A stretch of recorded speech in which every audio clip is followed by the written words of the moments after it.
Olá, bora desvendar juntos a norma regulamentadora 9, a famosa NR9. No Brasil, ela é, sem dúvida, uma das ferramentas mais importantes para a gente gerenciar riscos e, claro, garantir um ambiente de trabalho muito mais seguro para todo mundo. Para começar, vou deixar uma pergunta no ar. Quais são aqueles perigos no trabalho que a gente simplesmente não consegue ver? E olha, não estou falando de uma máquina sem proteção ou de um chão escorregadio, mas sim daquelas ameaças invisíveis, sabe?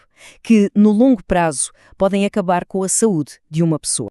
É exatamente aí que a NR9 entra em cena. Ela foi pensada com uma metodologia muito clara.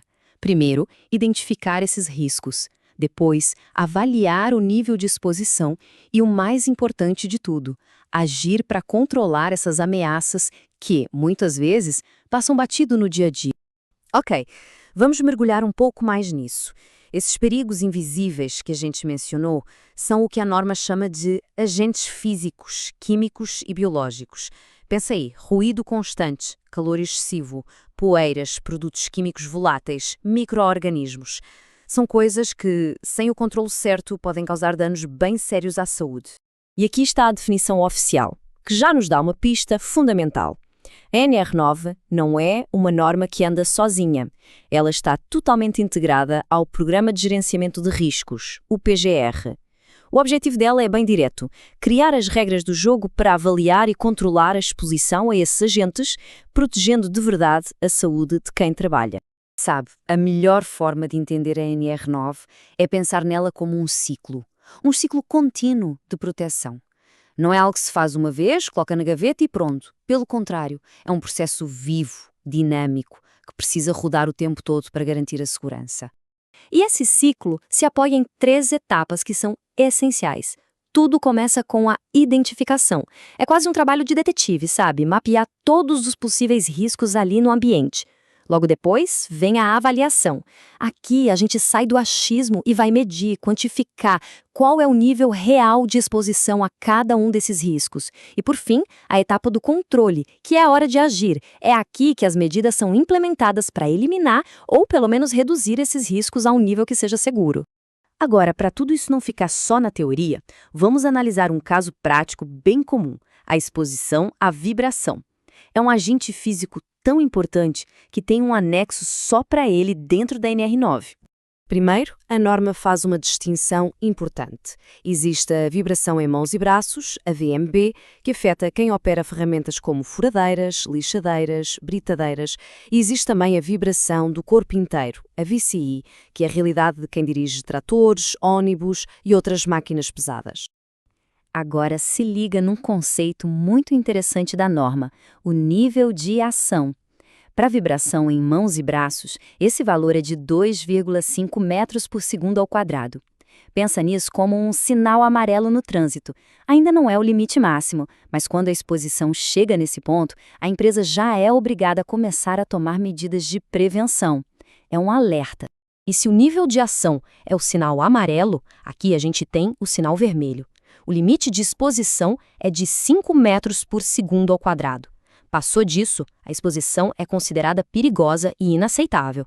Nesse momento, não tem conversa. A empresa tem que tomar ações corretivas imediatas para baixar essa exposição e proteger o trabalhador. E o que fazer então? Bom, a norma indica o caminho. A prioridade número 1 é sempre tentar eliminar o risco na fonte. Por exemplo, trocar uma ferramenta antiga por uma mais moderna que vibra menos. Se isso não for viável, o foco muda para reorganizar o trabalho, talvez alterar as rotinas para diminuir o tempo que cada pessoa fica exposto àquela vibração. Beleza? Vimos a vibração, agora vamos para o nosso segundo caso prático. Vamos ver como esse ciclo de proteção se aplica a outro agente físico muito, mas muito presente em vários setores aqui no Brasil: o calor. Para entender o risco do calor, a gente precisa primeiro sacar o que é taxa metabólica. Parece um nome complicado, mas a ideia é simples. É a energia, o calor, que o nosso próprio corpo gera para fazer uma atividade. Um trabalho pesado, como cavar uma vala, gera muito mais calor interno do que um trabalho leve, de escritório. Faz sentido. A NR9, para facilitar, traz uma tabela que ajuda a estimar essa taxa. Vamos pegar um exemplo. Uma atividade considerada moderada, como empurrar um carrinho de mão, gera algo em torno de 468 watts de calor corporal. Guarda esse número porque ele é a chave para o próximo passo. E por que esse número é tão crucial? Porque é ele que vai definir o limite de segurança para o calor do ambiente.